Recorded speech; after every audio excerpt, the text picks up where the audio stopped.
प्रश्न सी, क्या कह रहा है प्रश्न सी, यदि मैं किसी संख्या के 3/4 लेकर इसमें 3 जोड़ दूं तो मुझे 21 प्राप्त हो जाएंगे। क्या प्राप्त हो जाएंगे? 21 प्राप्त हो जाएंगे।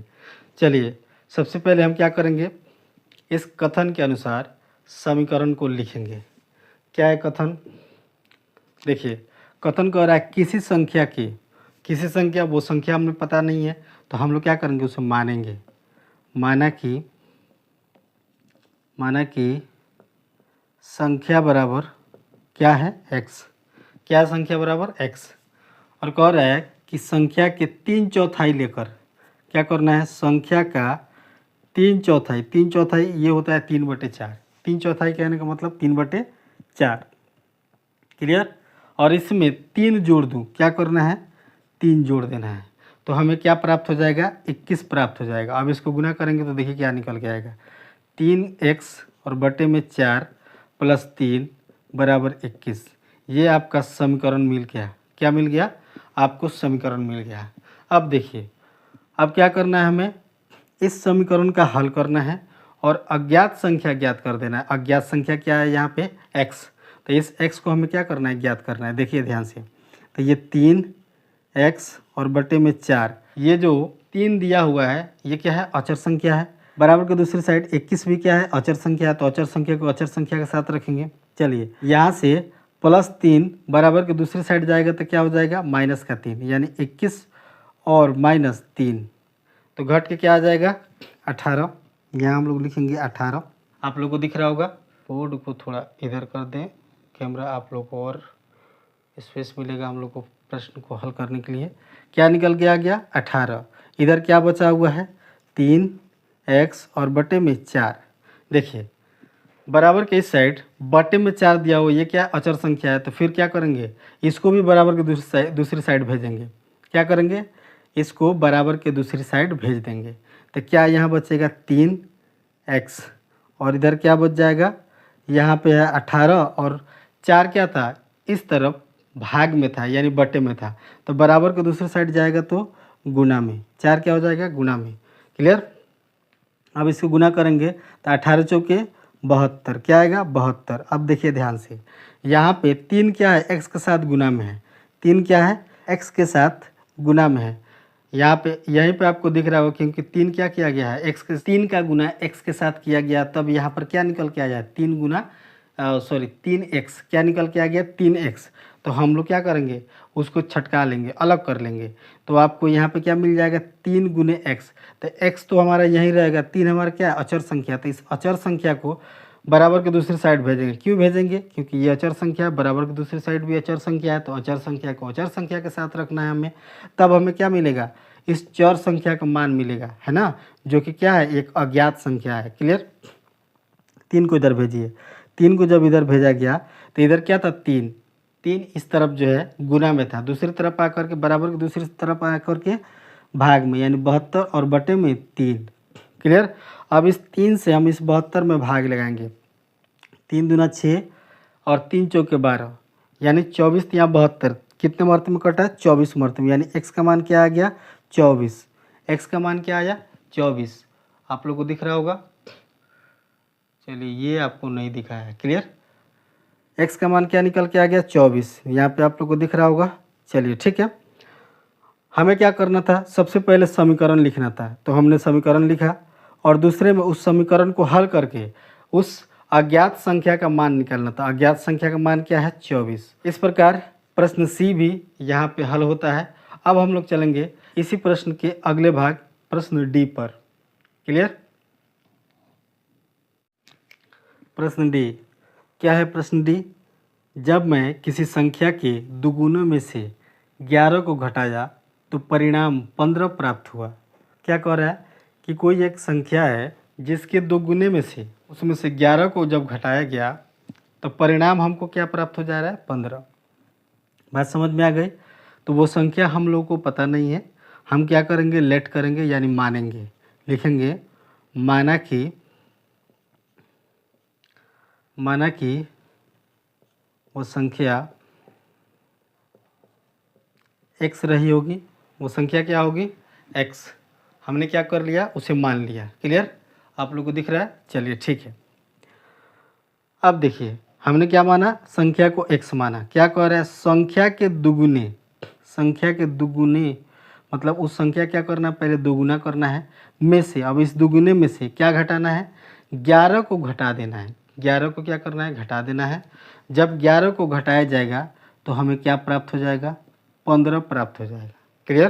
क्या प्राप्त हो जाएगा, 15 प्राप्त हो जाएगा। तो ये क्या मिल गया हमको, समीकरण मिल गया। अब इस समीकरण का हम लोग करेंगे हल और अज्ञात संख्या ये जो x है इसका क्या निकालेंगे हम लोग, मान निकालेंगे। क्या निकालेंगे, इसका मान निकाल देंगे। क्लियर? देखिए क्या कह रहा है, x और गुने में 2 यानी 2 गुना है, यानी इसका मतलब गुना में है। क्लियर? तो इसको हम ऐसे ही रहने देते हैं क्योंकि आगे इसको हल करने पर, इसे रखने पर सुविधाजनक होगी, इस समीकरण को हल करना आसान होगा, है ना। अब देखिए माइनस का 11 ये क्या है, 11 क्या है, अचर संख्या है। तो अचर संख्या बराबर की दूसरी तरफ भी है 15, है ना। तो क्या करेंगे, इस अचर संख्या को अचर संख्या के पास भेज देंगे, -11 को बराबर के दूसरी साइड भेजेंगे तो क्या होता है, इसका साइन बदल जाता है। ये माइनस का है तो क्या हो जाएगा, प्लस का हो जाएगा, यानी +11 हो जाएगा। अब +11 को जब इसमें जोड़ेंगे तो क्या हो जाएगा, 5 और 1 6, 1 और 1 2 यानी 26। क्या निकल के आ गया, 26। यहाँ पे क्या था, यहाँ पे आप लोग ध्यान से देखिए तो x के साथ 2 क्या है, गुना में है। 2 क्या है, अचर संख्या है। इसको भी क्या करेंगे, बराबर की दूसरी साइड, इस साइड जो है 2 क्या है, गुना में है, x के साथ गुना में है। बराबर की दूसरी साइड जाएगा तो ये आ जाएगा भाग में, है ना, यानी बटा में आ जाएगा। क्लियर? अब देखिए अब इस 2 से 26 में हम लोग भाग लगाएंगे, कितने मर्त में, 13 मर्त में। x का मान क्या निकल के आ गया, 13। क्या निकल के आया, x, यानी अज्ञात संख्या का मान जो निकालना था वो क्या निकल के आ गया, 13। अज्ञात संख्या का मान कितना है, 13। इस प्रकार ये प्रश्न यहाँ पे हल होता है। उम्मीद है कि ये प्रश्न आप लोगों को समझ में आ गया होगा। चलिए अब इसके अगले भाग पर हम लोग चलते हैं। प्रश्न डी को हमने हल किया है, प्रश्न ई को अब हम लोग हल करेंगे। क्लियर? चलिए प्रश्न ई क्या कह रहा है, प्रश्न ई, मुन्ना ने 50 में से अपनी अभ्यास पुस्तिकाओं की संख्या के तिगुने को घटाया तो उसे परिणाम 8 प्राप्त हुआ है। देखिए मुन्ना जो है, कोई व्यक्ति है, मुन्ना कोई बच्चा है ना, वो 50 में से उसके पास जितनी सारी पुस्तकें थी उसके तिगुना करके उसमें से 50 में से घटाता है, तब उसे 8 प्राप्त होता है। क्या प्राप्त होता है, 8 प्राप्त हो जाता है। क्लियर? यहाँ पे देखिए संख्या तो प्राप्त है, संख्या तो दिया हुआ है कि किस में से घटाया जा रहा है ना, ये संख्या दी गई है, लेकिन क्या नहीं दी गई है, पुस्तिकाओं की संख्या। क्या नहीं दी गई है, अभ्यास पुस्तिकाओं की संख्या नहीं दी गई है, जिसको हमें क्या करना है, ज्ञात करना है। उसके लिए हम क्या करेंगे, मानेंगे। क्या मानेंगे, लेट करेंगे, हमें कुछ ऐसा रहा होगा। क्या होगा, हम यहाँ पर लिखते हैं, माना कि अभ्यास पुस्तिकाओं की संख्या बराबर क्या होगा, x। क्या रहा होगा, संख्या बराबर x रहा होगा। क्लियर? अभ्यास पुस्तिकाओं की संख्या बराबर क्या रहा होगा, x रहा होगा। क्लियर? अब हम क्या कर रहे हैं, 50 में से क्या कर रहे हैं, 50 में से हम यहाँ पे लिखेंगे 50 में से अभ्यास पुस्तिकाओं के तिगुने। देखिए यहाँ पे क्या कर रहे हैं, अभ्यास पुस्तिका के लिए क्या है, x, और इसका तिगुने को जब घटाया जा रहा है, ये क्या किया जा रहा है, घटाया जा रहा है। इसका घटा, यहाँ पे हमने घटाव लिख दिया है। अब इसके तिगुने को जब 50 में से घटाया जा रहा है तो प्राप्त हो रहा है 8। परिणाम क्या प्राप्त हो रहा है, 8। क्लियर? अब इसको हम लोग गुना करेंगे। क्या करेंगे, गुना करेंगे। जब हम लोग इसको गुना करेंगे तो क्या आ जाएगा, 50 और माइनस का 3x बराबर 8। अब देखिए इसमें ना कुछ फेर बदल करना पड़ेगा। पहले ये समझ लीजिए कि आपके सामने ये समीकरण निकल के आ गया। क्या निकल के आ गया, समीकरण। जो कथन दिए गए थे इस प्रश्न ई के जो कथन थे, उस कथन के अनुसार आपके सामने ये समीकरण निकल के आ गया है। अब इस समीकरण को हल करने के लिए हमें कुछ ना कुछ फेर बदल करना पड़ेगा। अब देखिए फेर बदल कैसे करेंगे। यहाँ पे हम लोग देख रहे हैं कि माइनस का 3x दिया हुआ है। क्लियर? यहाँ पे ये क्या है, अचर संख्या है। 50 क्या है, अचर संख्या है। तो क्या करेंगे ना, 50 को दूसरी तरफ भेजेंगे। 50 को बराबर के दूसरी तरफ भेजेंगे, क्योंकि ये भी अचर संख्या है, ये भी अचर संख्या है। तो अचर संख्या को अचर संख्या के साथ रखने के लिए क्या करेंगे, बराबर के दूसरी तरफ। क्लियर। यहाँ क्या बच जाएगा, -3 और x बराबर के दूसरी तरफ 8, और यहाँ देखिए प्लस का 50 दिया हुआ है, प्लस यहाँ पे छुपा हुआ है जो कि दिखाई नहीं दे रहा है, ठीक है, यहाँ पे हिडन रहता है, छुपा रहता है। तो 50 को बराबर के दूसरी तरफ भेजेंगे तो प्लस का 50 इधर आकर के माइनस का 50 क्या हो जाएगा, माइनस का 50। अब देखिए -50 यानी बड़ी संख्या में से छोटी संख्या को क्या करना पड़ता है, घटाना पड़ता है। हम लोग पिछली वीडियो में इसे हम लोग पढ़ चुके हैं। क्लियर। तो 50 में से जब 8 घटाएंगे तो क्या आएगा, 42।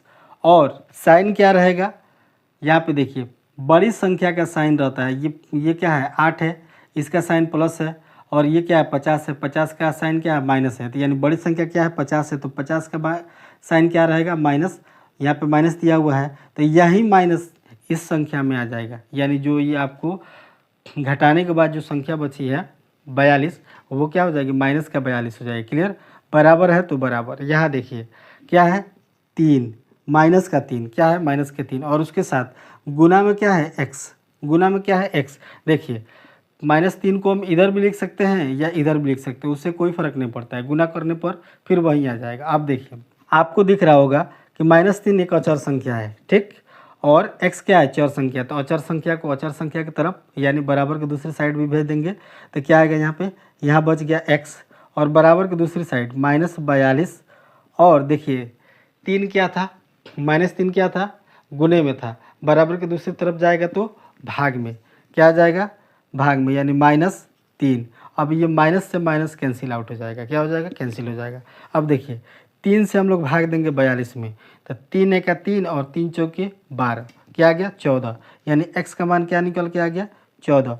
वो अज्ञात पुस्तिकाओं की संख्या क्या थी, 14। देखिए यहाँ पे क्या निकल के आ गया, 3 से जब इसमें हम लोग भाग दिए तो ये क्या था, 42, कितने मर्त में गया, 14 मर्त में, यानी x का मान क्या निकल के आया, 14। और x हमारा क्या था, मुन्ना के, जो मुन्ना था, वो जो लड़का था, उस मुन्ना के अभ्यास पुस्तिकाओं की संख्या थी, जो उसको भी पता नहीं थी। वो कह रहा था कि बस उसके अभ्यास पुस्तिकाओं के 3 गुने, और ये नहीं बताया जा रहा था कि अभ्यास पुस्तिकाओं की संख्या कितनी थी। तो ये x जो है ये हमारा क्या है, अभ्यास पुस्तिकाओं की संख्या है। तो अभ्यास पुस्तिकाओं की संख्या टोटल कितनी निकल के आ गई, 14। और समीकरण हमारा क्या था, 50 - 3 x = 8। क्लियर। इस प्रकार प्रश्न ई यहाँ पर हल होता है। और अब हम लोग चलेंगे इसके अगले भाग प्रश्न एफ पर। क्लियर। तो चलिए हम लोग चलते हैं।